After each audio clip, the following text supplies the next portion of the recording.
রাজধানীর গুলশানে বিএনপি চেয়ারপারসনের কার্যালয়ে গণ অধিকার পরিষদের একাংশের সাথে বৈঠক শেষে কথা বলছেন বিএনপির স্থায়ী কমিটির সদস্য আমির খসরু মাহমুদ চৌধুরী। সরাসরি যাচ্ছি আমরা সেখানে।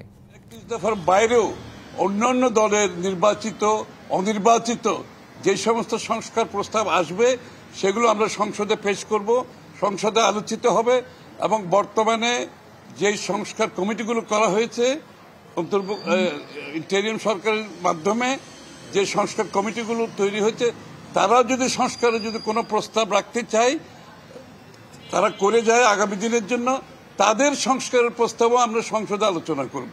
আমরা সংসদে সেটা পেশ করব, আলোচনা করব। সংসদ সিদ্ধান্ত নেবে জনগণের ম্যান্ডেটের পরিপ্রেক্ষিতে যে সংস্কারগুলো আমরা সংসদে পাশ করব এবং সংসদ সেই সিদ্ধান্তগুলো নিবে আগামী দিনে। সবাইকে ধন্যবাদ।